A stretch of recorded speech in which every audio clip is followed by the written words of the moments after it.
Selamat pagi. It's a very sunny day in Penang. Um, and usually I sit in the balcony to get some sun while doing work. But today I'm inside, more comfortable. Jadi tak ada gangguan apa nama ni, bising kat luar dan sebagainya. Okay, so basically I've been involved in distance learning since even dekat IMU, yeah, International Medical University. They wanted to do a distance program, a virtual program at IMU way back in, I think, 2003, yeah, we started. And then maybe 2002 we started. Then we started, yeah, for what we were going to call Venus, yeah, Virtual Education for Nursing Sciences, yeah, Venus. That never took off because it was so difficult for the nursing board to understand and to approve. Jadi in the end, before anything, I joined the Open University Malaysia and learned a lot about open and distance learning dekat OUM because we were dealing with thousands and thousands of students and we had to support them academically, teaching learning wise, and then administratively, dan sebagainya. So let me just share, yeah, and then before that, Dr. Hafizah pun ada sebut tadi, I trained a few hundred module writers dekat OUM now. At that time, yeah, 2005 onwards, the internet was just, I mean, not widely available to everybody, not to the, length and breadth of the country. And internet speed was still somewhat lacking, so kita tak banyak buat things online, some, but mostly the modules was printed. Tapi today I'm going to talk about something that can be online, yeah, dari segi module. And I continue to train sim writers after OUM, lately in the last 1 year, WOU, of course, where I worked, and then USM now where I am working, also for UTP and maybe one or two others, yeah, in some small ways. Tetapi the major training was held dekat OUM dengan WOU because SIM is core because they are ODL institutions. Okay, let me just proceed. Okay, I gave you some introduction already about myself. But more interesting is what I'm going to share next. Oh, this is, well, not that interesting, but if you wanted to know what I've written and all that, or publish, or, feel free to go into my website, zoraini.com. Lepas tu, this one is the one that I said would be more interesting. Maybe I'm one of the few this morning, yeah, to be able to tell you that I have used the Slate Board. And when the iPad came out in 2010, I was also one of the first few hundred to use it. Basically first few lah. I think masa tu Apple didn't sell it, so this was bought from. I bought an iPad that was sold, I think in Digital Mall or something like that. Not Digital Mall. What's the other one dekat in town? Yeah, Lawyat. Yeah. Lawyat, correct? Yeah, Lawyat. So anyway, I'm probably one of the few people today to have used the Slate board, and this was when I was in maybe 6 years old gitu, sekolah mengaji ya. So Ustaz minta kita belajar Jawi, so we wrote as he drew his Jawi letters on the Slate board, on his Slate board. All of us, his students, drew it on this Slate board. And I thought it was interesting at that time. I liked it. I never complained about it, but who knows, yeah? 50 years, is it 50 years or 50 plus years down the road, you get something like iPad. An iPad is like unbelievable. You wouldn't even have thought about it, yeah, long ago. And I also remember I went to this exhibition on the ship, in Port Klang, Port Swettenham at the time. They said, some of the cruises from Japan, they are exhibitions, yeah, of technologies. So we made a school trip to the ship, yeah, a school trip, when I was in secondary school, and I still remember today very clearly. I read some notice there that said, one day everybody will have their own personal telephone number. I remember it because I said, wow, how can that be? I think I was maybe 13 or 14 at that time. Couldn't imagine everybody having their own personal phone number. Okay, so the world has indeed changed. It can change within the course of your life, yeah, our own lives. Okay, let me go on. Again, I think I'm probably one of the few who have used, I mentioned earlier, slate boards. And then, of course, we used blackboards in the school and radio. When I was in primary school, we had singing lessons. We had radio, apa ni? Radio pendidikan, yeah? And then we sometimes, especially when I was in the US studying, some of the lecturers used films. And then film strips, I got to know about it because I was an instructional technology student. So we learned about film strips. You know, there were kits, study kits that included film strips, that included printed materials. You know, it's a learning kit for, let's say, a course or a topic of instruction. Film strips is one of them. Then, of course, we know about ETV. I also, you know, TV Pendidikan. I also went through some ETV, which I thought was very boring, you know, when I was in secondary school, mainly science, yeah. Then lepas tu OHP, when I went to the US, okay, OHP a lot. Then slides. Some lecturers use slides, and then videos, yeah. They push this TV and video player on a cart, yeah. They push into classrooms and then they play videos. We would all watch. And soon after that, there were video discs. Well, that didn't last long, yeah, in terms of training industry. A lot of video discs had movies and all that. I don't know, some of you may have watched it. CD-ROMs, web-based learning, LMS, social media. And today, with all these things, especially online learning, yeah, LMS, social media, and that could be part of blended learning and or remote teaching during the pandemic, or even online learning, yeah, as some of us refer to it. And now I find that institutions uh, wish to go into ODL because, well, of course, yeah, from online learning, making a transition to ODL seems natural. So based on that experience, I thought, wow, you know, I was just thinking that's a lot of things that I have seen, I have used, and as a student, benefited or not benefited, you know. But anyway, first things first. Okay, if you see this, this is cross section of a tree trunk. I'm just going to talk in terms of teaching and learning or instructional technology. You know, it takes years to build experience. It takes years for us to get better as an educator. Why I want to mention instructional technology? Because a lot of people talk about instructional design or talk about instructional designers. Now, a good instructional designer should have the foundation from the field of instructional technology, either at the master's level or master's and doctoral level. And these are the people who can become learning architects, because in instructional design, we learn about educational psychology. We learn about learning theories. Okay, I've listed it here. We learn about ID models. We learn about, you know, preparing learners, you know, for any technology, for any innovation, about creating learner-friendly materials or providing learner-friendly environments. Okay, then we also talk about learner motivation, learner assessment, constructive alignment, learning effectiveness, and more and more and more. And as we go through life, there's more and more to learn, more and more theories, more and more principles, and so on. Okay, I'm dividing my webinar today into three parts. These are the three parts. And then we talk first about ODL and role of SIM. Okay, let me just go through this very quickly.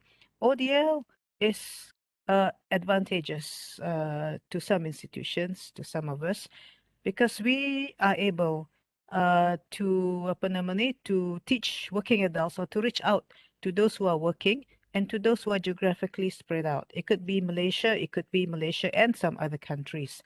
And if we have a lot of students, especially at the undergraduate level, but I think you are not yet at this point in time, if we have a lot of undergraduates taking our ODL courses, we may not be able to handle all of them. We may have facilitators for each course. And all these facilitators could come from various parts of the country if it's all online, or the world. Yeah, if you deliver it to ODL or online, not if you're having hybrid with some physical sessions. And we could have several script markers, yeah, for assignments and exams, yeah, if we are talking about hundreds, thousands, and so on. But primarily, we must have a self-instructional material for self-directed learning, or sometimes it's called self-paced learning, self-motivated learning, you know, self-regulated learning. I think I mentioned that maybe, and so on. And with this self-instructional material, we can leverage, yeah, on various technologies, because we can include in our self-instructional materials links to especially social media, maybe some OER content, maybe public domain content, yeah, and also get the students to participate maybe in forums or schedule live chats and all that, yeah, and we can do that through SIM if we design it that way, and I'll share with you what I mean later. And standardization is important. If you had thousands of students or hundreds of students, and if you have even 2 or 3 facilitators, yeah, we're not even talking about dozens, 2 or 3 facilitators, how do you maintain the standardization? Standardization in terms of delivery, in terms of coverage, yeah, of the syllabus or content, the SIM standardizes it, yeah. And then if you were to do blended, that means you have um, physical sessions, then you need the learning centers, whether it is Malaysia or internationally. And okay, I already said that, we have to meet the needs of thousands of students who have different Wi-Fi facilities as well. Okay, but primarily we should provide an enjoyable learning experience to them, whether it's asynchronous, synchronous, online, offline, and all that. Yeah, just rush through very quickly. Let me get into the role of SIM. SIM is a teaching material, our teaching material. It should drive all the other learning activities, and that's why I have this pendulum thing. And it should be learner friendly. Okay, I'll tell you what I mean in the next few slides. Okay, SIM, what is it? It is an educational material that supports self-managed learning, self-regulated learning, self-paced learning. Okay, it should teach the student. So primarily, SIM is the teacher to the student. When the facilitator is not there conducting the online tutorials, the SIM is the one that provides content. Not only content, it's not like textbook, just content, but also the student should feel that the lecturer or facilitator or the author of the SIM is teaching them. Okay, I'll again show you what it means. Okay, it is developed on sound instructional design principles. So that's why I mentioned the word instructional technology, because through instructional technology, we also have a specialization called instructional design. So with instructional design principles backing up our SIM, it will be learner friendly. And of course, you have to apply it. It's not just knowing about the principles, but applying it to develop a learner friendly SIM. And how to make it learner friendly, basically these 3 things. But of course, there are other things to take into account, but basically these 3 things. It's written in conversational writing style. You use simple language. So like when you're speaking, you know, like how I'm speaking to you, it's conversational. It's not a lecture. Yeah. Hopefully I don't sound like a lecturer. And then after that, in the same, we need to include learning activities. And the learning activities can be, well, pedagogically sound, so that the students will actually be able to learn after completing the learning activities. And the learning activities can be something that they just think, or something that they write or take note in a journal, or something that they do online, or something that they do in the LMS. Yeah, it could be social media, it could be anything, yeah, that you can think of. And I'm sure more and more things will be created, yeah, in terms of learning technologies. There'll be other things that we can have them do. Plus, we must have self-assessment of the students themselves so that they know where they stand, whether they've learned, whether they've mastered, or whether they've only just about to, at the level of about to understand what they're supposed to learn. And this could be through self-check exercises, and of course the normal channels like assignments, your tests, and basically that lah, before, and then they get feedback from the lecturers or the tutors before you give them the final or the summative evaluation, which is your final assessment, which could be a paper, which could be a final exam, and so on. And I mean, and just before coming in, MQA was also suggesting that final tests or final exams are not the only assessments, yeah, we can give to the students. It could be other forms. And this is the next thing that I want to get into as well, which is authentic assessments.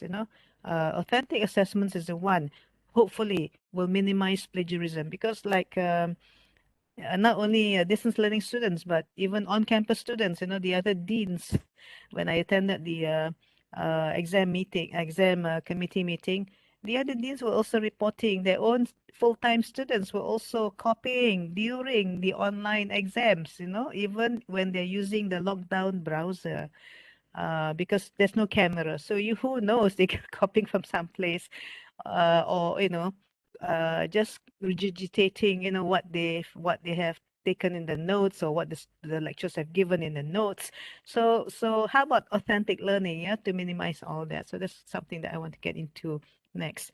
Okay, so then the various forms of sim. It could be print-based, it could be web-based, could be multimedia. If it's print-based or any of this form, it could be the entire course together, or you can split it up, uh, put it in the LMS, but you load topic by topic or unit by unit. But my personal feeling, if you do that, it is inconvenient to the students. But at the same time, the benefit is the students don't feel overloaded, yeah, because they are going through unit by unit or week by week. Yeah, so it's up to the university on how to, the psychological feeling that the students get, yeah, the level of comfort, yeah, but still accomplishing the same thing. Fred Lockwood. All right, now, interestingly, he has been going around the world, 30 over countries when I checked today. He's been a consultant in 30 over countries, universities in 30 over countries, to talk about not only design and production of self-instruction materials, but about teaching and learning in general. Okay, now we had him. Okay, when I was at the Open University Malaysia, I invited him to give a workshop on exactly this design and production of self-instruction materials. So he was one of the prominent gurus that I had. Yeah, when OUM was developing its own sim, we call them modules, and he has this book and he has another book. Was it 50 Ways or something like that? I wish I now I don't know where it is, but after having moved from university to university, that book is lost. I just remembered when I saw him, I remembered he recommended that book as well. Um, so and if you were to Google self-instruction materials, it goes back to before the year 2000. So this concept, the Open University in the UK was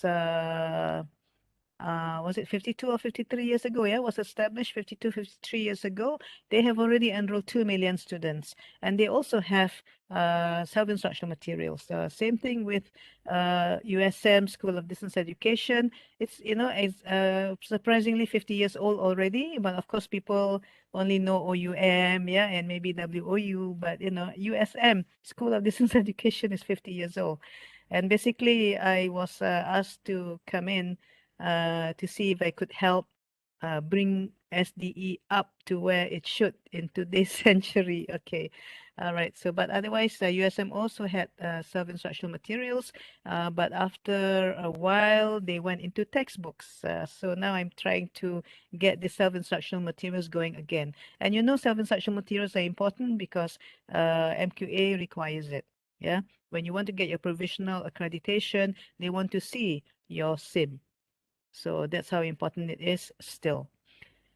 Okay, just to be very quick about this, SIM should be organized, should be well structured, it should be smooth flowing. As the student reads from, the title to your outcomes to the introduction and into the content and activities, it should be smooth flowing. And we should be thinking about how to make everything bite-sized. Yeah, so you're teaching concepts, so make it bite-sized, make it easy to understand, flow, in a certain way, maybe from general to specific, or maybe there are, principles and then application of principles, maybe there are step by step, something like that. Just like we are as a teacher in the lecture hall or in the classroom, we need to do the same thing, yeah, for sim. Okay, so we have to structure ourselves and accept that we are doing it in another medium. They are not orally doing it with our set of slides, yeah, for example. And sim should be for self-motivational purposes. I mean, it should motivate the students on their own. We don't have to do anything extra except to encourage them to start reading the sim and especially to complete the topic that they need to complete before coming to the online session. Yeah. something like that. Yeah, of course, depends on what else you're doing. So it should enable self-learning. Students do not need you to teach them anymore.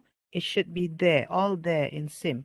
It should be self-contained. Yeah, everything they need to know is there. It covers the curriculum. Should be self-explanatory. They don't need another person to explain, except what you've put in there, or your text, perhaps your visuals, your video, your whatever.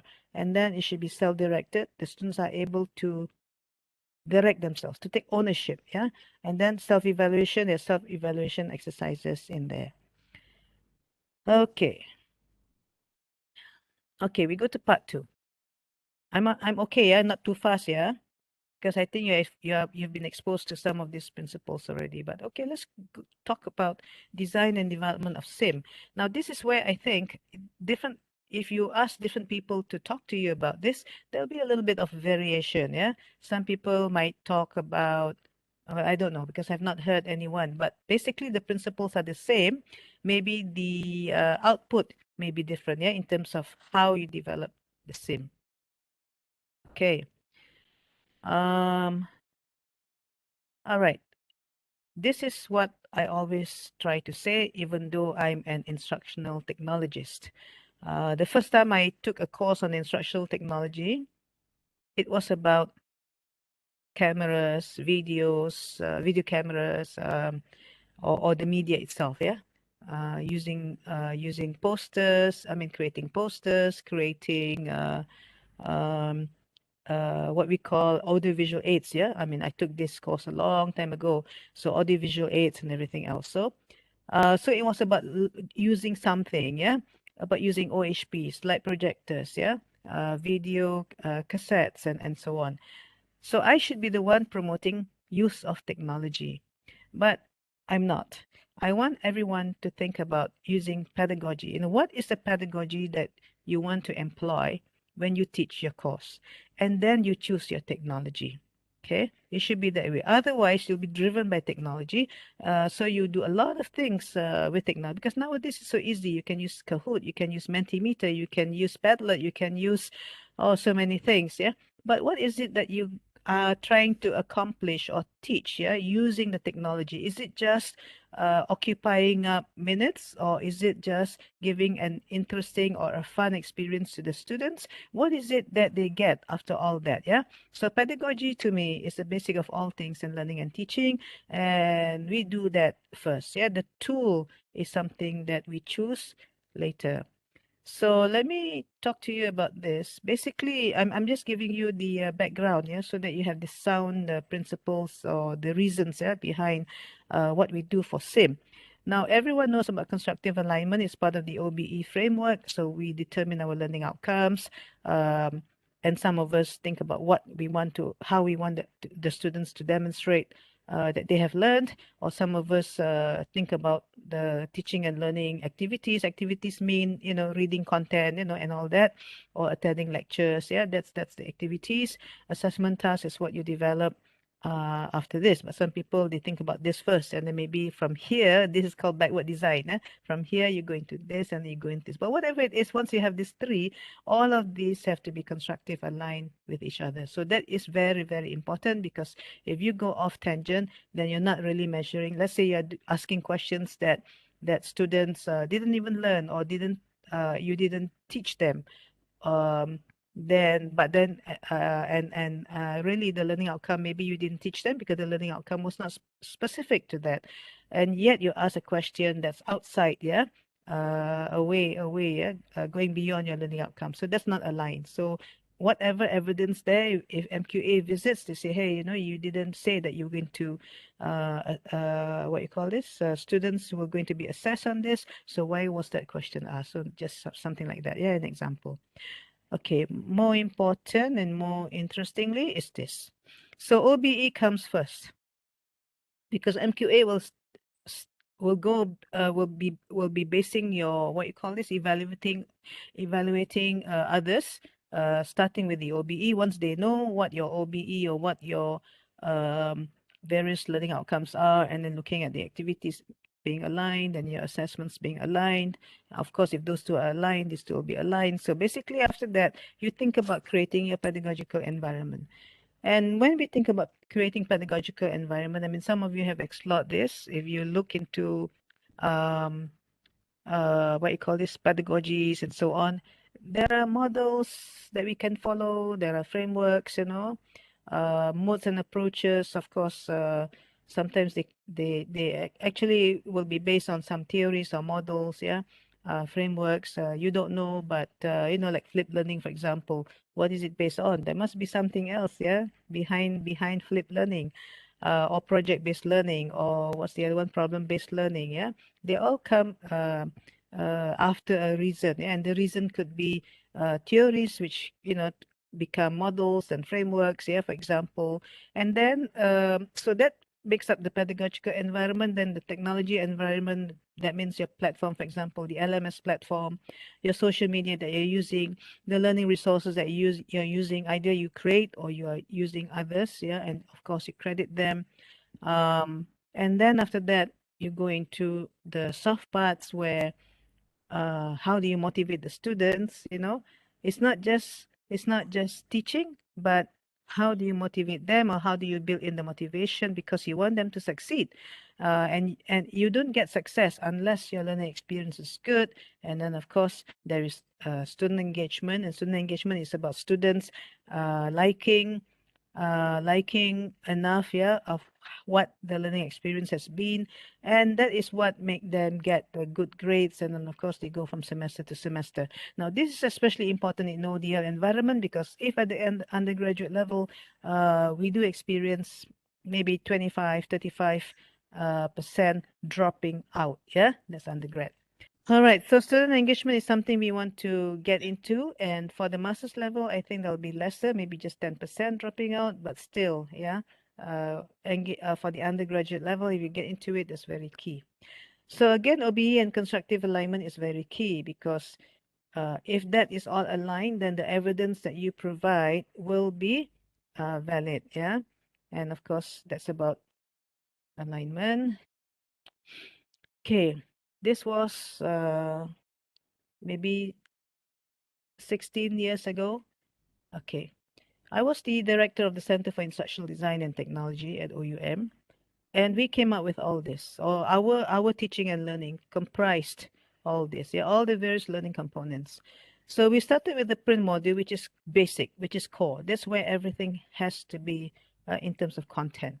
But we also had LMS, yeah, and we got the students to go into the discussions. Yeah, they got 5% for discussing, but we did away with that because we found that the students were just copying and pasting, yeah, and that's undergrad. But for the master's program, this was done very well, because the master students were very matured. So I had master students responding to postings or to what I asked them to do, one page, each time, and sometimes they respond to another person half a page.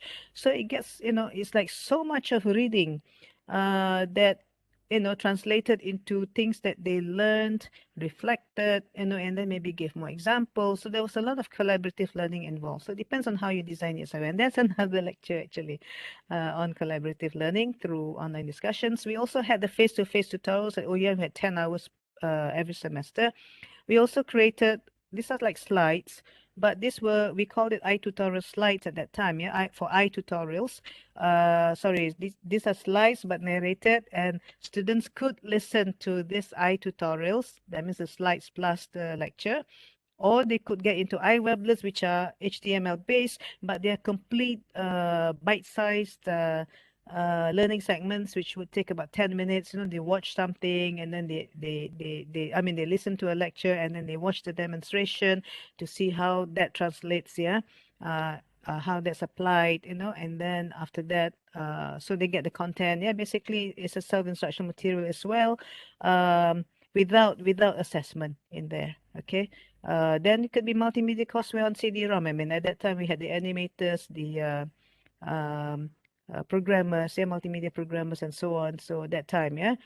Then of course the modules that we had, we put them into HTML version. So we had web-based modules. Of course, digital library, every university will do that. We also created an iRadio facility. We had a soundproof room with a recording studio, and that became iRadio, once we set the equipment in. And the modules were also made available in PDF form. And then, of course, we had um, uh, what you call this, sight impaired students, so they couldn't read the modules, and we didn't have at that time made available the Braille versions, but we made available the audio version. So we had someone read word by word all the modules that the students had to, the blind students had to take, and we had some in the form of audio. We also had some podcasts. So if you see that, if you see here, basically what was in the iRadio, it was recorded and then after that uploaded. Yeah. So that's the thing we did before. Now I say this because I just want to share with you all the various forms of multimedia that you could have, but nowadays we could do it. We can do it all in one. Even one smartphone can do so many things. Yeah, you can record your voice, do your video, and everything else. But the more important thing is being able to connect the dots with various elements that we are providing in the ODL environment. So we have our modules, we have our online tutorials. They could be synchronous, yeah, and there could be virtual labs, yeah, for the sciences, for computer science, yeah, programming labs, and so on. We have the e-learning portal, and again, could be synchronous, asynchronous, synchronous if you're having live chats, asynchronous if you're having forums, and of course, your iModules. That's just an example of bookshelf that we had, or that based on the modules that was created under me before. And then, of course, yeah, the web sessions will be the tutorials. Okay, let's just quickly go to it. Okay, now, again, these are all for, the various purposes, and we want to have a well-blended learning environment, yeah? We're talking about today's time online. Okay, lecturers in ODL are facilitators of learning. So you have to change, especially during tutorials, you facilitate, you tutor them rather than lecture them. Yeah, so lectures, content is not lectured to them, content is provided in the sim. Okay. Okay, that's about connecting the dots. What do you have in your ecosystem and how do you connect between them so that the holistically, yeah, the entire set of learning is provided or made available to the students through learning events and so on. Okay, structuring a sim. Okay, let me go into a common structure. You could add, you could remove some of this, but basically it's tying everything together. So that's why the tying of the knot, yeah? Everything has to be done for a reason, for a purpose. They're not sticking out anywhere, yeah? Everything blends in with each other. So this is a structure that you could adopt or that you could adapt, yeah? Most people will use this. And then, let me show you an example. Something that was done at the Wawasan Open University. I don't know whether some of you have seen the OUM module. I will show you a page later, but that's already in printed form or in PDF form. To me, it's not as exciting as this form. Okay, I'll share with you. So this is a basic accounting course. Now, basic accounting, you would think, wow, how do you teach basic accounting? Yeah. But, I looked through this module when the lecturer wrote it. In raw form, I took it because I wanted to know how the lecturers are able to write. So I personally attended to this, but within such a short time, because we had like 15 modules to be developed in 3 or 4 months before the MQA visit. And lectures took about 2 months, and development of about 15 modules also took about 2 months. And then they're all uploaded. Yeah, so it's a very quick job. If I were to do this again, I would do a little bit more. But let's look at how it's done. Okay, so you have your learning activities, your learning hours, student learning time, and the course synopsis. Yeah, the lecturer provides the course content. These are the basic topics. At WOU, there were 5 units, and consistently 5 units, except some engineering courses, they had 7 units, yeah, based on MQA's feedback, because some of the body of knowledge was missing. Okay, then the course learning outcomes, and typically we were told to only provide 3. I know some people do 4, but WOU, we were asked to stick to 3. Yeah, this is what MQA feedback was. Yeah, so it was adjusted to 3. And this is the study schedule. Now, you may not have study schedule if you don't want it. Maybe you just go straight to content. But this is one form, yeah, if you want, in terms of study schedule. And this is just a visual form of indicating the assessment methods to the students. So there were 2 course assessments and then the final exam, and total is 100%. Basically, it's 50-50. Sorry, this is 50 and then exam 50 or 40-60. So depending on the course. So table of contents, as you see, 5 contents, 5 units, and basically you have the content, you have learning activity and self-check. Yeah, that's a very, very core, but of course you still have other things and you will see. So for example, introduction, the first unit. Okay, so this is there's a video that the students have to watch now. This is all playable. Yeah, I'm not doing. I've left WOU, so I don't have access to the link. But you know this. What you call this? Screenshots. So just imagine the pages flipping from one another and the videos playing within the same page. Yeah. So, but this is how it looks.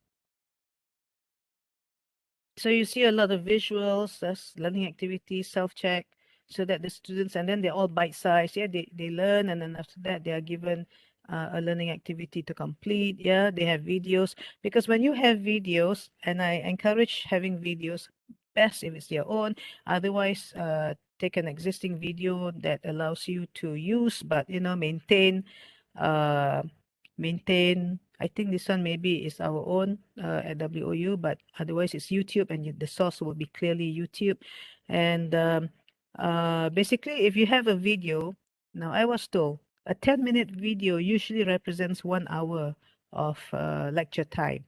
And 1 hour lecture, how long does it take for you? I mean, how much of it will have to be in written form? Quite a lot. But if you have the video, you don't have to write so much. Yeah. So then again, always what the lecturer provided was a whole statements. Yeah. Listing all the components, but what we did was translate it into visual form. Same thing with here. So instead of putting it very dry in text form, so turn it into visual, so it's easier to digest, yeah, for students. So a lot of diagrams, of course in accounting you'd have a lot of all these things, and then more, and then what we do is provide a summary and then references. You can also add key terms if you like, so that the students will be looking at the key terms and telling themselves, okay, I got this, I got that, you know, this that sort of thing. Okay.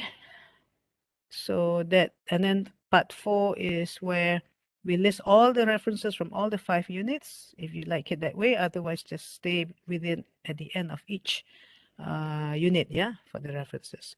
Now, we also have Google Form to get feedback from students. So they would click on this and then they will just record it. And of course, immediately we will see what they like, what they don't like, and so on.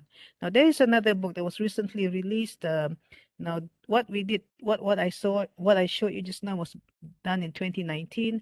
The same concept, yeah, the Flipbook Concept was implemented by Prof. Karim, and this is like the inside of his pages, but you can always go there, and I think it's 26 ringgit if you wanted to purchase it, but he also has it in Flipbook Concept. I think you've all seen flipbooks, and this is flipbook, but what is nice is the way it is designed. So if you got good graphic designers, this is how things will turn out. Yeah. And of course, the writing, yeah, how you present is also important. We are in the age of YouTube videos, social media, and Netflix. Yeah. It's about learning on the go, because people can view all these things through the mobile phone or the tablet, or some people carry their notebooks everywhere. So basically, it's learning on the go.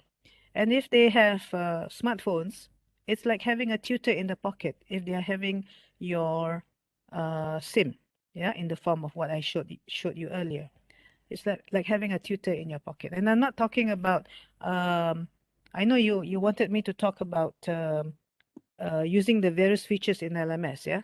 Let's talk about it later. You can ask me about it, but I want to promote the concept of all-in-one uh, publication or media, yeah, e-publication kind of thing. Because if it's LMS, even though they can access it on the phone, it's quite kind of tedious.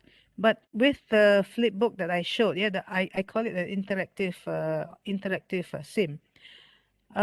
You can have it stream into the phone using lower bandwidth, and the students can view everything on the in the module. I think that's better. And again, you can still use your LMS for other things. Yeah. All right. Writing for a sim. Now, this is more of what I think you might want to have some practice of. So basically, we write as if we are having a conversation, yeah, with our students. We write in shorter sentences. Oh, we try, yeah, we try to write in shorter sentences in a language or style that is easily understood. We keep it bite-sized or biteable, and then let's accompany our text with visuals, diagrams, charts, and you've seen that, yeah? We provide the relevant and meaningful examples or non-examples if necessary, and or analogies, yeah? And we try to integrate online resources for learning or platforms for activities. Okay, any questions at the moment or not? Are you understanding what I'm saying here? Okay, Okay, so far so good, now Prof. this is our so far, so good. Okay, now this is going to be our exercise this morning. Yeah, it's now 10:51, so we have time. So this is an example that came from the module I showed you earlier, and this is the introduction. Right below the video, we had this. Yeah, the lecturer had written this. Please read it for I guess 1 minute.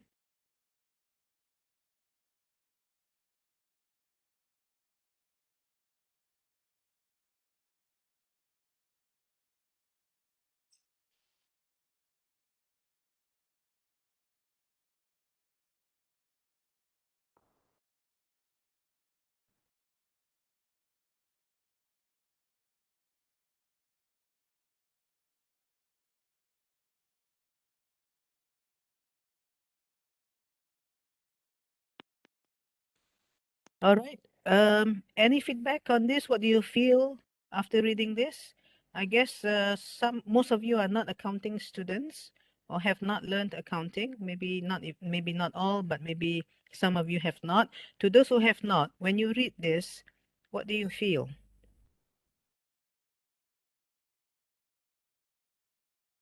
Quite inviting, Prof. Quite inviting. Why do you say that? I mean, I'm a business student, so definitely I've taken the course like years ago. But Ah, it's kind of makes you feel like, don't fear this. It could be something completely new, but it's doable. And I think okay. that's what makes me feel That's the invited. message. All right. Yeah. Okay, okay. What was done to make you feel this way? Wow. Now we're going deeper. Okay. I guess the fact that it starts with that box, right? So naturally, I think most of us are trained to read from top to bottom. Ah, So I started with the one in the box, the question. So it's kind of prompt things, uh, and then it made me realize that okay, this is what it's going to be about, and this is how I have to think about you know it when I read what comes next. So I think right, it right. kind of So, tied up. yeah, yeah. So cognitively you're set, or mentally you're set to Okay, receive yes, to receive the information, that's correct? right. Yep. Yeah. Now, if we didn't have that question in the first part of that intro, yeah, Mm-hmm. what is money as related to accounting? Supposing we didn't have that question, and it just starts with if money is the resource, then accounting is the system to track the money. Would there be a difference? Okay, now I'm going to pass the ball to my accounting colleagues here. Okay, go ahead, go ahead. Let's learn something here. My previous information is just to get everybody to the same page, yeah? Because I assume you've already learned about ODL. So that was a quick set of info. It's All a very right, good intro, anyone? actually. I'm sorry? It's a very good intro. Good intro. Yeah, because you Okay. are connecting what accounting is, and of course, people from outside there, those people man on the street, they wanted to connect those accounting with money, and basically this is what they're doing actually. The reason why they want to know more about accounting, because at the end of the day, they want to get something, the output from that, knowing that accounting and being able to translate the accounting to something that Yes. they can make some profit, and then that profit basically can be measured by money. So I can see that when you said what is money, because it's first time, even though basically an accounting lecturer, but when I see this, I realized that it bring you quickly into the relationship between money and accounting, and this is indeed what those people outside there are trying to get actually. Okay. All right. If I were an accounting student, I mean, let's say I'm not an accounting student, yeah. But when I hear that there's a course on accounting, I'm thinking ledgers or Excel sheets, you know, and that's all I think. Right. And of course, it's about balancing the account and everything else. Yeah. But to me, it's a tedious thing and it's a boring thing. Yeah. There's no meaning for me, you know. It's just accounting, you know. But with something like this, there is meaning there, and should let's say this course taken by a non-accounting student, but something that is made to be compulsory, at least they can appreciate it. At least they feel, oh, okay, it's related to the real world, you know, and it is more meaningful than just doing the Excel sheets and everything else, right? The concepts of preparing all those. Okay, all right. So what if we didn't have that question? And it starts with, if money is the resource. I mean, would there be some difference? Yes, that is why indeed. When you ask this sort of question just now, then it struck me. It struck me because it make it more interesting. All right. Yeah, If you look at this, the course that you are introducing here for us to learn, it is basically, this is meant for non-accounting student, because accounting student normally they don't learn about this anymore. So right. so we are actually trying to introduce the idea basically to non-accounting student, and the way you put it there, and why basically learning this accounting is indeed something that bring about benefit All right. to them. And with that, what is money? And money basically is you know, that there's the resource to accounting and so on and so forth. That basically will glue them, you know, to this the area that they're trying to learn. Yeah, that's an interesting term you use. Yeah, will glue them or engage them, right? Yeah. So when a person reads this, they will still want to just continue, and after this paragraph, maybe they also continue reading, right? Because it doesn't seem daunting. Yeah, it's not like a textbook where, you know, you have to figure out, okay, what's the important thing in here? You know, you will take your highlighter, you will take notes at in the margin, you know. But okay, all right. Now this is something I wrote, and this was let's say 15 or 16 years ago. This is for a master's course. So again, conversational style. This is what I wanted to emphasize, lah. So introduction. Okay, now I see an error there. It should be 1.0. Okay, and I started with a quotation, yeah, from Plato. And this is about issues and trends, yes, in instructional technology. So this is how I wrote it. I mean, can you, of course, accounting is very hard, but this is just about computers and all that, yeah, e-learning, and at that time was just e-learning. Can you, and then I relate it to Plato. Can you just read it and then let me know?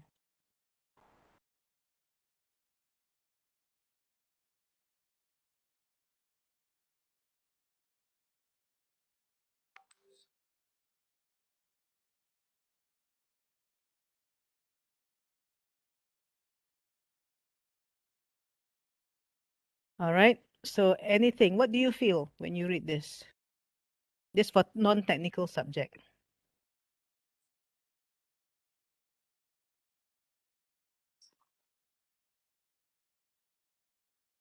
Oh, actually, this is correct lah. 10.0. After this is 10.1 because this is topic 10. Okay, what do you feel? For me, I would do it differently today. It's more casual, Prof. Casual, conversational.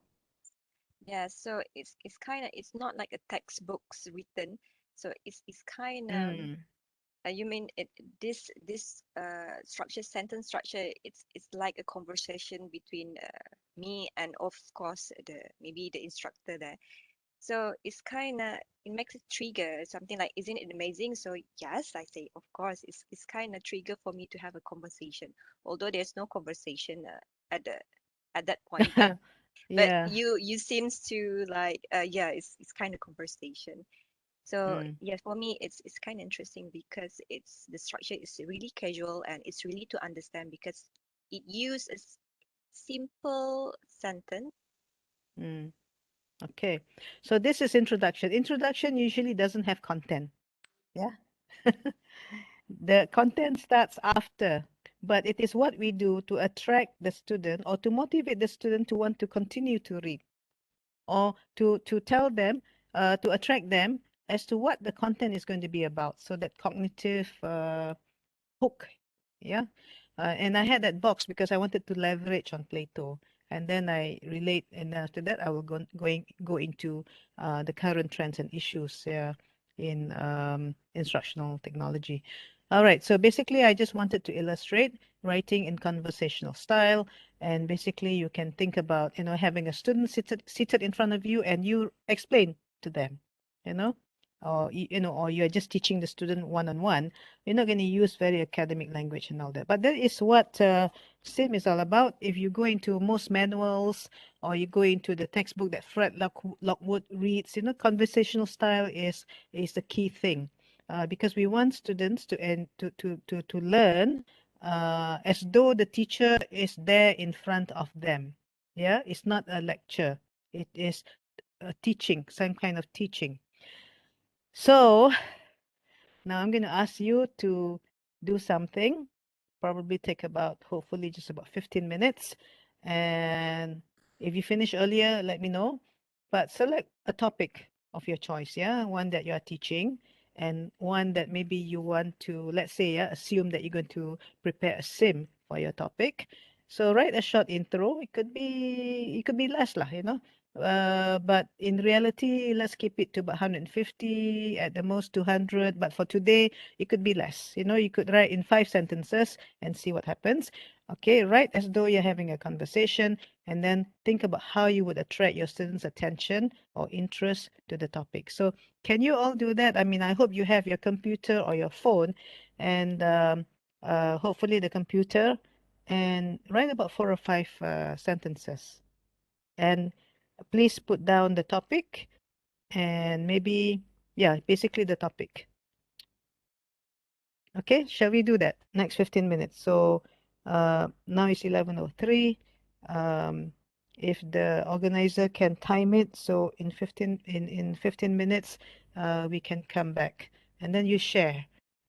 Then we'll take a look. I want you to get this experience. When I conduct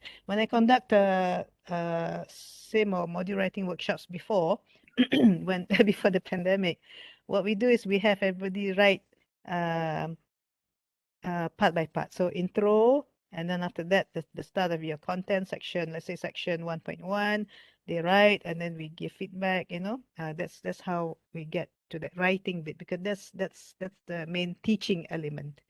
And then of course we want the graphics, everything, but write first, yeah? Shall we do that? Can we have the timer on? Maybe Prof. Dr. Dayan, can you help? And then Okay, Prof.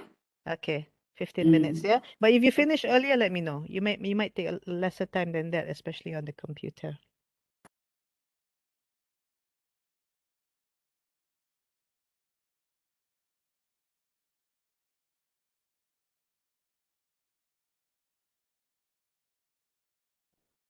Actually, I'm done with my You're exam, done. Prof. Good. Yes. All right. So, what is your subject? My subject is more about modeling, Oh, chemical. Yeah, so perhaps it's one topic. Maybe I could share my yes, can. Dr. Hafisa, go ahead. And the rest, maybe you can just, I'm sure everybody is about finished or going to finish soon. But yeah, share yours. Once you share, my slides will be unshared, correct? yes. Okay, go ahead.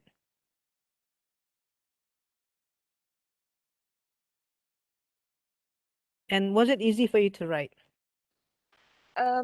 Not honestly, it's not easy because you need too hard. I can All say. right. But can be easy once you get once you get used to it. All right. How to build chemical process. Okay, that's your title. All right. So now I mentioned earlier, yeah, you don't have to have content in your introduction, yeah? Not yet. Your introduction will start with after your introduction. Your content will start after your introduction. Okay, please, Nick, try and read aloud. Having problems in accessing chemical process using licensed simulation software? Maybe you want to say, are you having problems? Yeah, okay. It will be difficult for you to access any licensed simulation tools if you are not around, okay, on campus. And then DW Sim is one of the chemical process simulators. You can say, okay, and then which is free and open source software and licensing. The simulation tool is almost similar. Okay, you're giving content already, right? Is it possible not to mention anything about the content? Is this your content already, or is this something that they've done before? Yes. DWISIM. Can you hear me, Prof? I guess my connection here is not good. Okay, again, Yes, the line is not so good, is it? I don't know whether it is at my end or your end. I guess it's my end, right? Yeah, my connection here. Ah, So okay. is it Now I clear? can hear you better. Yeah. Yeah, I Yes, need yeah. Now to. better. Before we were, I was hearing you like a robot. Okay. All right. So are you having the start of your content in here, or is it no content yet?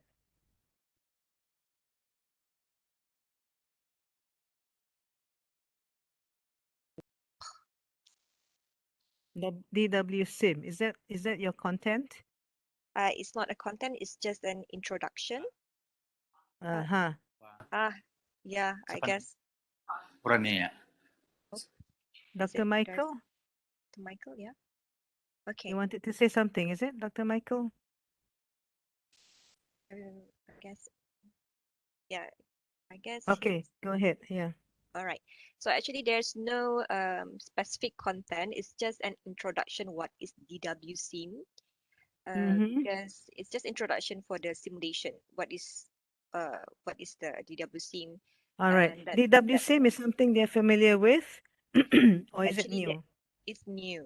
Before this, we are using, as you can see here, the simulation tools is almost similar with common chemical process simulators used by chemical engineering students. So the HYSYS and Aspen Plus is the common chemical process that we are using right now. But because of the pandemic, I introduced them with this DW Sim software, which is free okay. and free simulation software. So that's a basic introduction. So I hope this introduction make interesting with the students. All right. Because they could use DW Sim anywhere and anytime they want. All right. Any comments from any of our colleagues here? What do you feel if you were a student? You're going to take something on chemical processes, is it? It's a subject on chemical processes, is it? Yes. Analysis maybe? And then you're reading this. I mean, the student is reading this. What do you feel? What does it tell the student? Is there any comments, my friends? Yeah, we need to learn with each other here. I know it's not easy, but let's be open, I mean, let's learn from each other.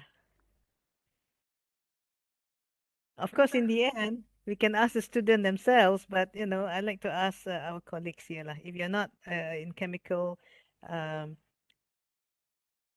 don't know what you call this, chemical process or chemical processing. I've never taken any engineering Same here, Prof. subjects. It's like Yeah, quite Dr. alien Shafina. to most of us here because we are from the business school. Yeah. Trying to be open here, but it's like, wow. Okay. Any But other anyway, engineers around, Hafiza? Dr. Azra from engineering. Yeah. Okay, okay. Kita minta Dr. Azra. Ah, Different engineering, doctor. I'm in electronics, not chemical. I see. Yes. All right, all right. So basically, the purpose of the introduction is not to introduce any content yet. It's just to attract them to well, basically to prepare themselves for what's coming, but you're bringing something from the real world, something like that lah. Yeah, Prof, just yes, yes, Maslina here. I am yeah. also not in engineering, but I think I can give because I'm a counseling person. Oh, So, yeah. so I think I Okay. can give a general feedback on the Dr. Hafiza introduction. Yes, yes, For please. me, easy to understand. Ah, And then at the same time, I think this is a very straightforward information from mm, Dr. Hafiza. And at the same mm, time, it also can attract students when Dr. Hafiza mentioned about DWSIM is one of the chemical process simulator which is free. So I think this mm, is one point also in order to attract students, free and open source software. mm. Okay, but it's a bit like I don't know how can I connect with the second sentence. It would be difficult for you to access any license Malaysian tool if you are not around in campus.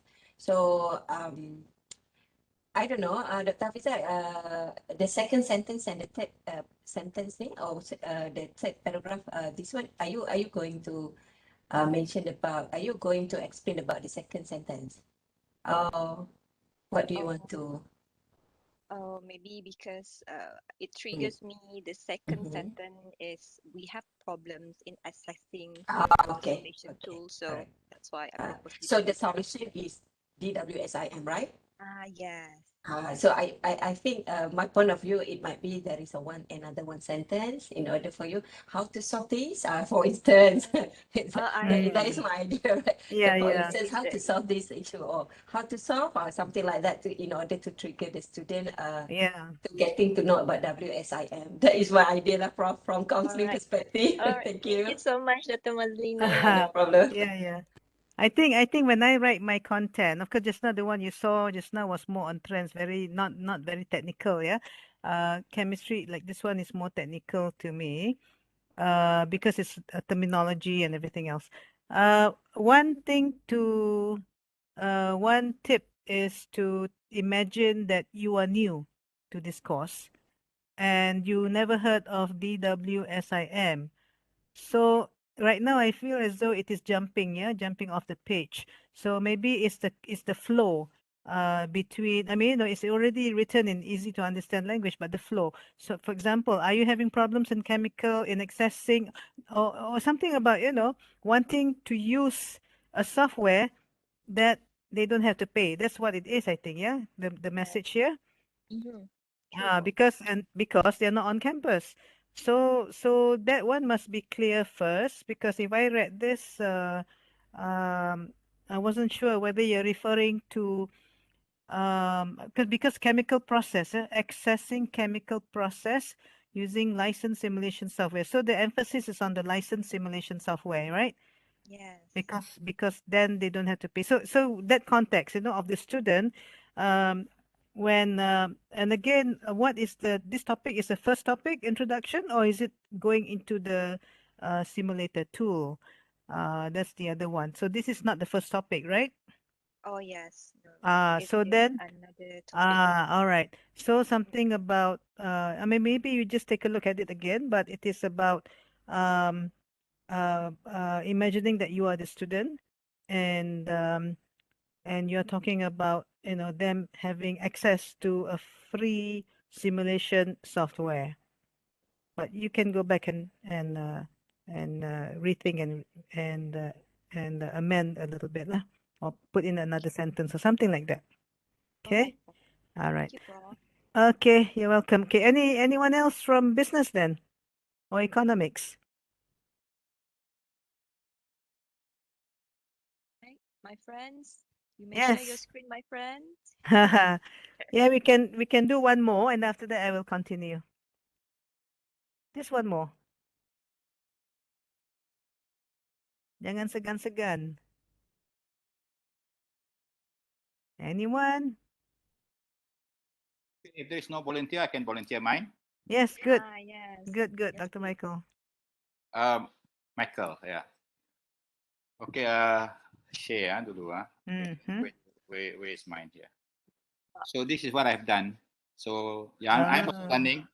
Thank you, Prof, for sharing your very important ideas with us. I think as we move into ODL, I'd like to say thank you for that. So this is what I've done. My topic basically is on cost accounting. So yes. I think that basically trying to bridge myself to the student is to catch them, to make them more engaged. So the first thing I will do is what is cost accounting? Well, then cost accounting will help your enterprise to make more profit, encourage more sales, and making your business more sustainable. Now, the reason why I bring this is because sometimes students basically they might see that they learn a certain particular course because they're being forced to do that because it's part of the curriculum. Correct. Put this on is something that no meaning to them. Yes. Why are we learning this? Something like that. Yeah. Right. But then at the end of the day, their objective to go to the university is also to pass the exam. There's no point for them to know business. No point for them to to make. But at the end of the day, they did not pass the exam. So what I do is the final part is while knowing costing is useful, I will nevertheless guide you all on some exercises that you may have to do to prepare you for the final assessment. I mean, this is what I think. All is, right. yeah. Right. Okay. I noticed that you've got why. You've got we. You've got you. Yeah. That's what we want to do. That also makes it conversational. Okay. And then you start with the question mark. Yeah. Good. I mean with a question. Yeah. That's good. All right. So you get the idea. Of course, it takes practice, yeah, to get better and better.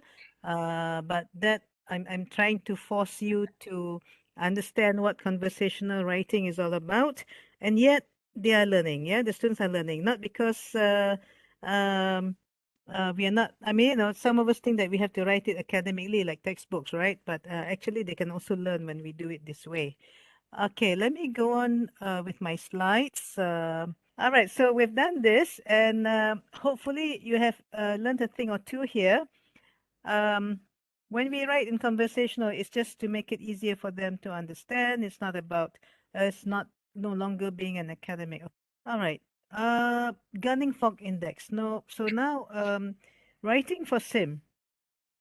Okay, being conversational, being direct to the point is also another way of saying it. But there must be flow, there must be context, the right context. And when you get into content, you should give examples. Maybe you can, instead of writing everything in text, some of it you can put into visuals, like you saw earlier, yeah. In the example I showed, you have you turn the points or the steps into a diagram, all that. But the other thing is the level of your writing. Fog index. How foggy is your writing? So the aim is to make it 15 or below. I think yours just now, with the two examples I saw, would probably not reach 20 because we also didn't have it in a very long paragraph. But because you had shorter sentences and all that, I think it's not more than 20. But typically, I see a lot of writing that has like 23, 25, 29 levels. And when you read it, yeah, the sentences are long. The words are more not everyday words. So of course, when you have specific terminologies and all that, you can't avoid it, but you use that. But how you explain should be in simple term. It's about communicating, yeah? It's about teaching a new concept, but you're explaining it in an easy manner, easy to understand manner. So through text, through visuals, through whatever, examples, analogies, and so on. But when you paste the text into the gunning fog index, if you see the square there, the rectangular there, then you hit calculate, you'll find the index, they will calculate the index for you. So try to reach below 15. Okay, you can do it another time. It's not difficult to use this. The website is there, and then after that, you'll get this box, calculate, and then they'll tell you the index. Okay, and I think I want to. I think I have another workshop coming. Not confirmed yet. But once that workshop is on, I'll let you know, and I will try and include this in that session. Okay. All right. Okay, so now that was about writing in conversational style. You also want to give as many activities, not to say too many, yeah, just enough, so that the students actually get what you are trying to teach. So you would give them learning activities that are suitable, and then after that there's a self-check so that the students can determine for themselves, and this is the self-learning or the self-evaluation, yeah.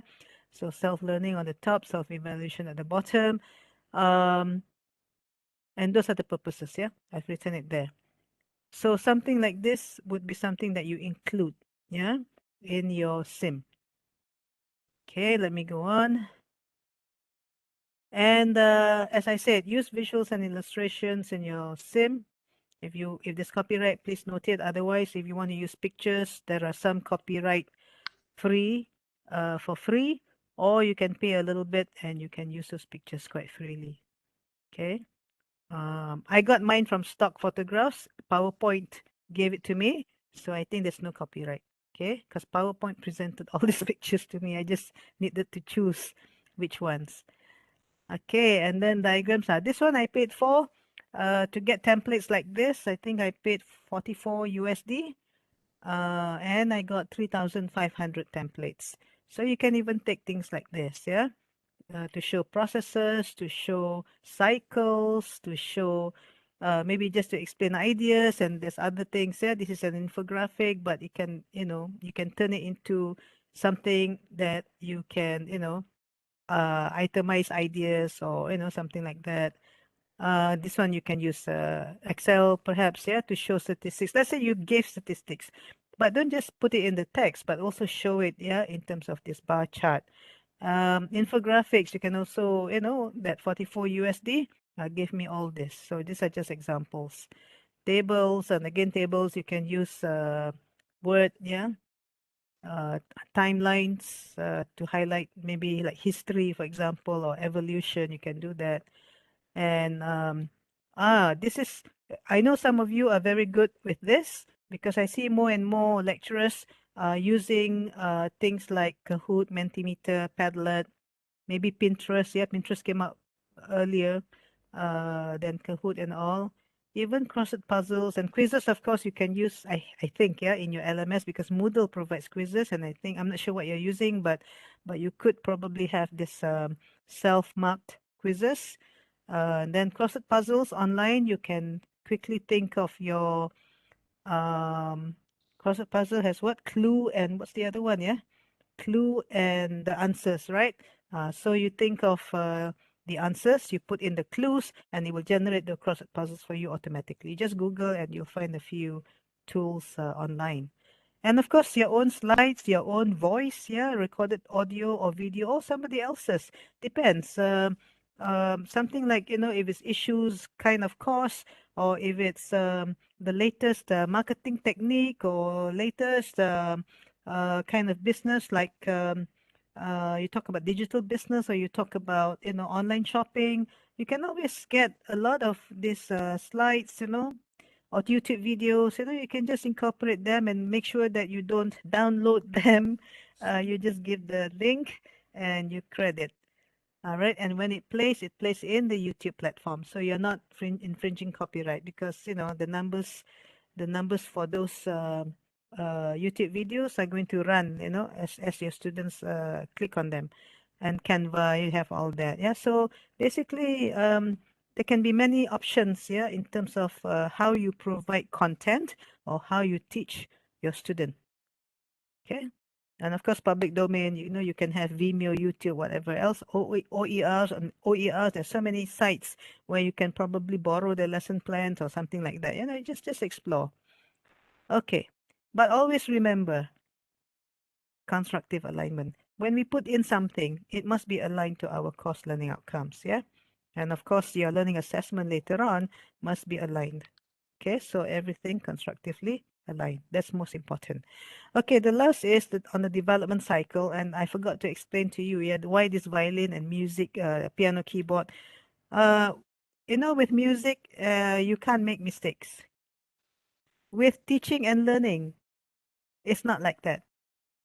There's no fixed way of doing things. human element. That's why they say it's the art and science of teaching. There is a science, but there's also an art, and it takes creativity to think about, or even reflective thinking, yeah, on on on how to teach, or how to help our students to learn. So it's like that. I mean, I failed to mention this earlier. I meant to, but anyway, now we go into the development cycle. So we've written our sim. What is it that we do actually? When we write sim, do we do everything on our own, or do we have someone helping us? In the bigger institutions where ODL, is offered to hundreds or thousands of students, um, there will be a team to assist. Not sure about UNIMAS. Maybe someone in CAM will help you with that. Maybe it's outsourced. Maybe you have your own in-house team. But basically, this is a typical development cycle. You can tweak it, you can amend, you can, but basically we appoint the module writers and the external course assessors, external course assessors, especially for new courses. The module writers could be in-house or could be outsourced, and then the external course assessor will be someone from another institution, usually same subject matter, same the subject matter expert of the same course. Appoint external writers and external course assessors are paid, and then after that they sign a contract or an agreement, and then we usually have the module development workshop, whether we had it, at OUM and WOU we had this, USM also we had this, and I recently did for UTP, they also have this, and after that they will write. Yeah, after the workshop, they will write. During the pandemic, they do the writing mostly outside, but during the pandemic, it was more of, I try to get them to write just like what I did with you earlier, write introduction and then go to the next section, write, and we share, and then we can learn from each other. Yeah. But otherwise, and usually what we do is we ask them to write one chapter or one topic. Okay, and then once they've got that draft with all the feedback, then they continue to write the rest. And then we can have evaluation and feedback by the moderator that you appointed here, the ECA. And they will comment maybe the depth and the scope, depending on your learning outcome, because they're subject matter expert, they look at that. So they're not necessarily ODL expert, but the subject matter expert. And then after that, it goes into the development process. Because let's say we want an institution to come up with more or less nice look and feel kind of sim. So you probably have to do this. You have the instructional designer to help. You have the language editor to work on your language or improve your language further. They have to come back to you, yeah, if they need further explanation of what you were trying to say. And then the multimedia teams, for example, when I showed you the interactive sim, so maybe you have someone who can do that for you, and once they're done, maybe you want to check to make sure that they didn't accidentally remove things or put in things, because mistakes can happen, especially when you're working within tight deadlines. And then of course sign off. And sign off, you determine. Could be the course leader if you outsource, especially if you outsource, then of course the course leader will have to take a look at it, sign it off, then maybe the program head, and then the dean. Okay, then of course this will be ready to be uploaded or distributed to students. And if you have an interactive module or any module, PDF module or whatever ebook, you can always make it available through the LMS. Okay, and once you've uploaded into the LMS, you can always incorporate the other elements of the LMS. So maybe the forums, maybe the quizzes, maybe whatever else to be linked, yeah, together with your module. And then of course you also have the online tutorials. So the same thing, you would have to integrate all that together. Yeah, it's like an orchestra. Just now I was showing the violin and the piano. Now you have the orchestra. Okay, what happens, or who plays what, or which media is being used, or which channel is being used to help the students learn. Yeah, so it's like that. Okay, then of course at the back of the sim you could have feedback form for the students to tell you how helpful it was, whether they have any suggestions or what they didn't understand, what they like best about the module, and so on. It's up to you. All right, so that's the development cycle. uh, whether you have a team or you don't have a team, at least you think of something, yeah? Could be in-house, could be outsourced. Now, this is another view. So again, instructional designer, and you may have graphic designer, language editor, multimedia person. Sometimes multimedia and graphic can be together. So it depends on who you have. Sometimes ID and graphic and multimedia can be together. So all these three could be in one person, yeah? If you have someone with a master's in instructional design and they have had practice developing materials and working with academics, so you could and they are good with graphic, because nowadays there's so many ways of getting your graphics. Yeah, before it was like if I wanted something drawn, like what I showed you just now, the OUM one, and then I had a graphic. I drew it and I sketched it, and then I asked a graphic designer to put it together. But nowadays I think I can manage without a graphic designer. I've managed without one for so many years now. You know, you just buy the license, yeah, to use some of these things, and you could be your own. And sometimes the instructional designer can be the same person to do it. And then, of course, as I said, the converging technologies could enable one person, yeah, as long as the ID is with them, then they can also create all that interactivities. Okay.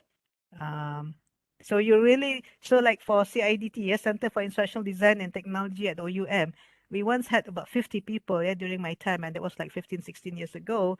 Today that team has shrunk because you don't really need full blown. I mean, sometimes the author himself or herself can do most of it.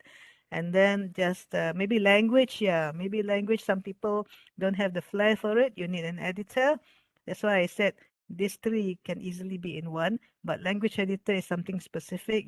It's not really easy to just unless you got good language skills to begin with. You won't necessarily be able to do this part. Yeah. Okay. All right, and I think almost ending. This is a typical checklist. Again, you don't have to follow this 100%, but this is what I share. This is just typical checklist. You can add, you can subtract. All right, so it talks about, you know, whether course details have been given, whether the introduction, yeah, course concepts clear, aligned, you know, all that. Introduction, again, content and learning activities, writing style, exercises, self-checks. What I forgot is learning activities, so there could be learning activities here instead of exercises. Then you have the visual illustrations and all that, appropriate, helpful, all that, you know, that's from the ID point of view, yeah, that they will take into consideration the pedagogical impact or implications, and then the keywords, a summary, citations, references, again, choose, you know, if it's APA or Turabian or MLA, yeah, or whatever else. And then, of course, overall, what's the feeling for this, yeah? Okay. Okay, Q&A, if you have any. We have about 15 minutes left.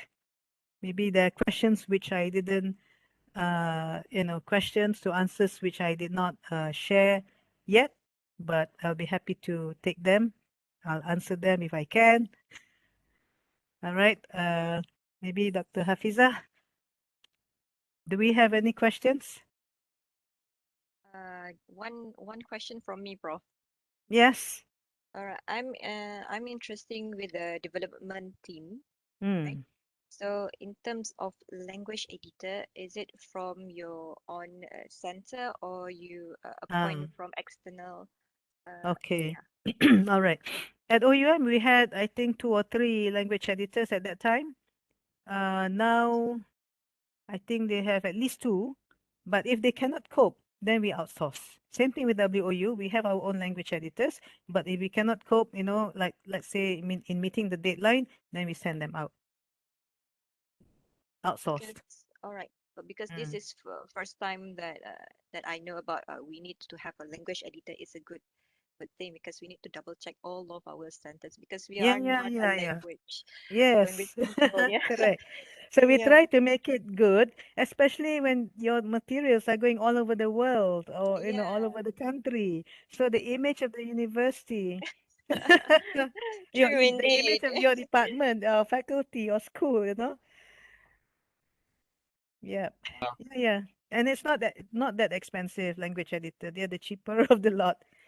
compared to all the other talents. Yes. Any questions? Any other questions? Prof. Yeah.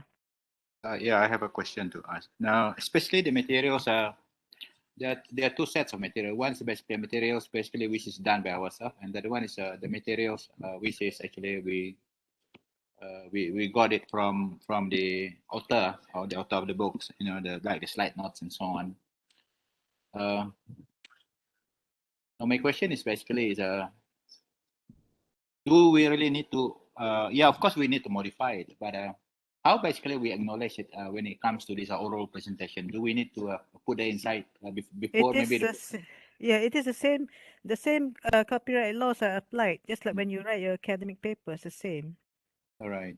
And then, like for example, yeah, when we started at OUM, and same thing with WOU, when they first started, they were also looking at modules from Open University Hong Kong. And usually we pay royalty fee whenever we use their materials in a significant way, yeah, and not just the normal way of, you know, writing articles. You just cite a little bit, you know, that is okay as long as you credit back.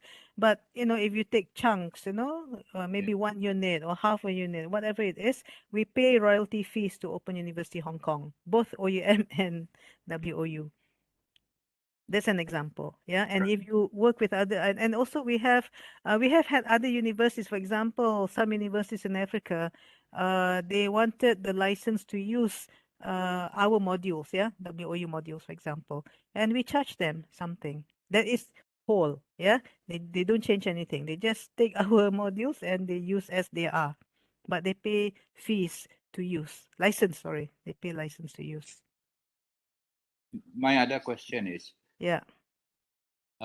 You know, this English basically in terms of speaking is not our mother tongue. Sometimes we do face the difficulties of trying to provide or, you know, the right or good pronunciation. That's basically some of the handicap, the obstacle that we are facing. Yeah. Now, how basically do we, you know, do we have the alternative basically to get someone else to, we provide all the materials but get someone else to speak on your behalf, this sort of thing? Okay. Why is it a significant chunk? Probably not. Maybe for the introduction that you may, I don't know. But then later on, it will be completely a different the tonation. You know, the different sounds of tonation between the original speaker and the speaker who's basically speaking on behalf of you. Yeah. Okay. At both OUM and WOU, because those are the two ODL institutions I have been with. When the lecturer, same thing with USM, yes, there's some lecturers who would like to introduce the course. So they videotape themselves, or we have our videographer to videotape them, or if you just have audio, it's also okay to me. And it is coming from the lecturer. And I think that's all right, even though intonation, you know, not that great.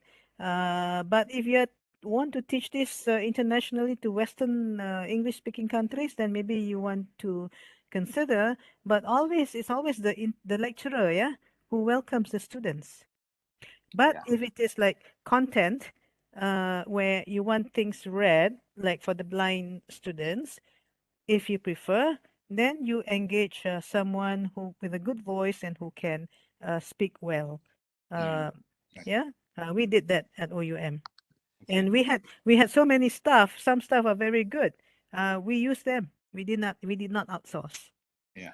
So that depends on the situation. Yeah, UNIMAS is big. I'm sure you have good, you know, maybe lecturers from the language department, you know, something like that. Or you have somebody, maybe communications department, who have, you know, they're trained to speak well. Okay, thanks. Yeah, you're welcome. Any more questions? Do we have more questions? A lot of questions pertaining to development, yeah? Yes, because maybe we are starting to develop it. Prof. Zoraini, I might yes. have one. Yes. It was a good exercise, really mind-boggling juga. Really? But it's a good start. I mean, we have to get started somewhere, right? Yeah. So this could be our, you know, when we take a break from doing our usual writing paper and all the other tugas hakiki, then yes, sort of, you know, do that. Yeah. I was just wondering for the introduction, is it recommended for us to have like a graphic? You know, You something can. You can. not too distractive, Yes, yes. but rather than just have plain words, because Yes. I think that's where the Yes. world is heading to, right? All right. Can. You can have an infographic or you can have a Uh-huh. picture. You can have newspaper articles or headlines, a magazine, anything.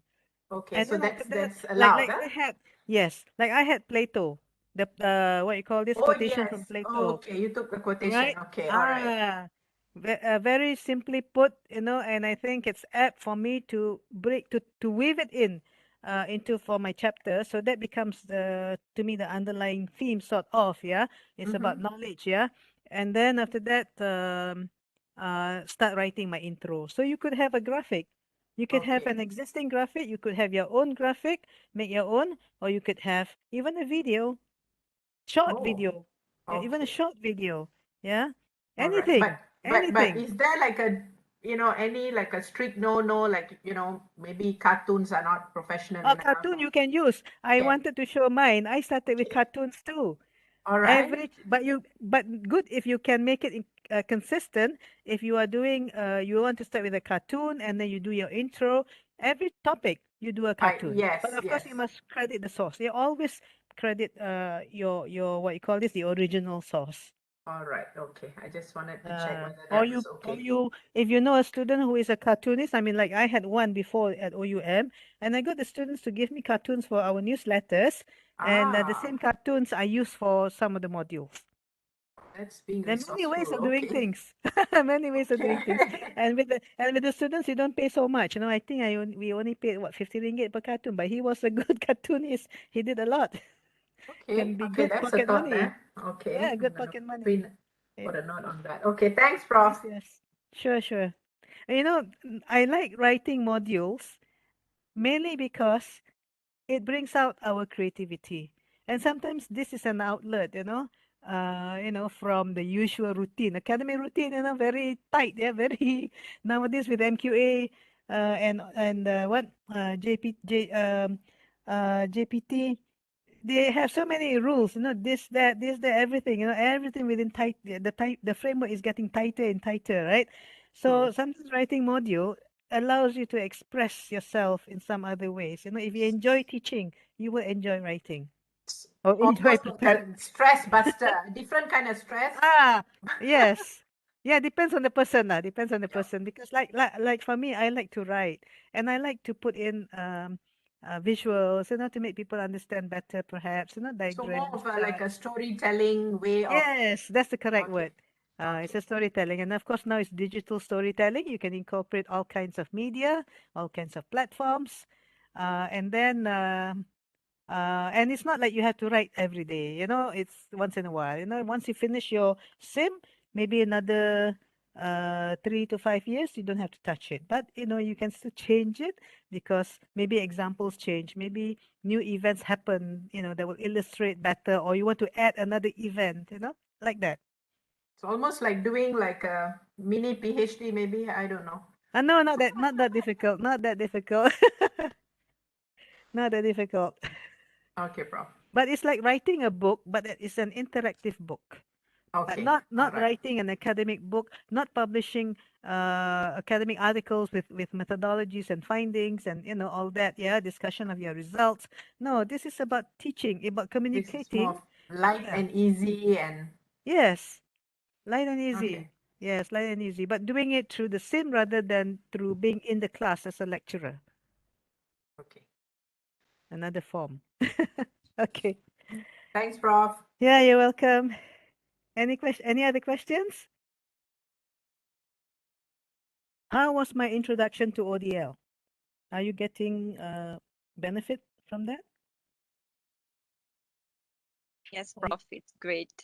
Okay, but I'm sure you've heard it because I don't know how long you have been having this series and whether, I mean, how you're learning about ODL. Is it from MQA documents, from MQA lectures, but I try to reinforce, I mean, I've been in this area for so long, almost like 20 years, so it's from practice, like, yeah. We Okay. are so glad we found you, Prof. Let's put it that way. But CAM Yeah. has been extremely supportive. I think this is our third series for ODL alone. Ah, And okay, then okay. they also keep us informed of all these, external sources, like you said, the MQA and whatnot. So Yes. we're just trying to, before classes start, we have all this time in our hands, so to speak. So we're Very just trying good. to grab whatever we can Yeah, and yeah. then get to work hopefully soon. Yeah, yeah. You have a good attitude. I mean, consider this as part of lifelong learning, about teaching and learning. I come from the education field, and I'm a biologist, bachelor's in biology, but I took my master's in instructional technology, and same thing with my doctorate. And I turned away from myself from biology because I didn't foresee myself being a teacher of biology or being working someone working in the biology lab. But when I took my first course, it was just something that I thought I might like. But when I took it, I said, "Oh, this makes sense." I had taken educational psychology again as an elective. So then, I thought, "Hey, this is interesting. Yeah, it's about about understanding how humans learn. There are theories, there are principles, but not everybody can do it because not everybody takes those courses. So when you have taken those courses, it makes sense. And then you reflect, then you see how people teach, how various people teach, using what media, how do they communicate, how do they, and then assessment is the other thing. I think that one also is a whole big area where, I think our students should enjoy the assessments that we give instead of being stressed by having to learn.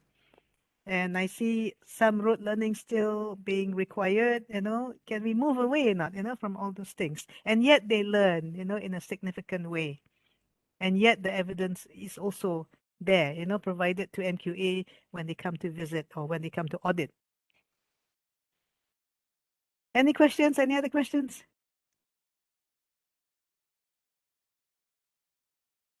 I guess there's no more question, Prof. All right. All Can right. I ask a question? On a scale of 1 to 10, how ready are you for ODL? Everybody, on a scale of 1 to 10. For 10 me, being the most ready. it's 6. Yeah, 6, okay. 6 out of 10. All right. Anyone else? Just maybe you want to put your uh in the box. I mean in the box, in the chat. Usually I'm at 5, and then when I attend courses like this, I get all pumped up, and then I move to 6, 7, and then I go Okay. back to 5. So it's like, back and forth. You mean you lose confidence? Cannot. Yeah, I guess that is the thing, Ah, but I mean, it's a must do. So bearing that in mind, there's no going back. So we just have to yeah. keep pushing. I think, there's still a lot of hope. I mean, we're getting all this help, Yeah, and we're working as a team. We are not alone correct. here. We're not doing it alone. Yes. Yes. So I think it's just trying to get people together and see like how we can, help one another. Yeah, that's the word. Yeah. And then I know Kuching, I mean Kota Samarahan. I've been there a few times. I think when UNIMAS first started, I was one of the flying lecturers. And I actually was asked, I got a letter of offer to be a director of CAM actually before 2000, yeah, 1996, I think. But I know Kota Samarhan, I feel as though it's a good environment um, among some of the other universities I visited. Am I correct? Especially if you don't come from Sarawak, yeah? I think it's a Yes, I nice haven't gone environment. home for 18 months, so Prof. So I Ah, think no, it's a it's nice not too bad. environment. It's not too Yeah, bad. it's nice. It's nice. I mean, I've been in KL most of the time, working in KL. I mean, UM. After UM, I went to IMU. Is that right? Yeah. I not now in have to recollect. Perhaps when we all get back to our old norm and we Uh-huh. could all travel, maybe we can have you in face Oh to face, yeah, Prof. can. No Maybe problem. you might actually be coming in to audit our work, probably. Ah, okay, no problem. I'd love to help. I'd love to be able to contribute. Yeah. All right. Yeah. Yeah. I think UNIMAS has a very nice fresh environment. almost laid back, but people are quite productive. You know, that's what I find UNIMAS to be. Okay, so well, I'm glad if I'm glad to hear that, you know, some of you have benefited from today. It brings you a step up, and every time you get something on ODL, it should be like that, yeah. And it takes practice to get better. I mean, even when I started at the Open University Malaysia, we were all struggling, but we were able to benefit from attending, bringing in people, or we go to conferences and we started doing research and publishing, you know, the SOTL kind of research on what we did at OUM and what we did with the innovations we did or the interventions we did for students. So that all helps. That will contribute to your understanding and more greater understanding. And from speaking with students and teaching the tutors, I mean, so many things. So you'll build up. So okay, thank you so much, Dr. Hafiza, yeah, and Dr. Dayan. Thank you It's so been a much also, pleasure. Prof. Yeah, it's been a pleasure. And yeah, who knows? COVID will be over and we could meet face to face Inshallah. and do more hands-on. Yeah. Okay. It would All really right. great. Yeah. Thank you Okay. again, Prof, for your Yeah, really welcome. interesting and informative sharing. So everyone is, I can say, boost up to do the SIM. Okay. Yeah. Not difficult. Just get started. Okay Yes. then. All right. Thank All you. right. Thank Thank you, Assalamualaikum. you. Prof. Salam. Waalaikumsalam.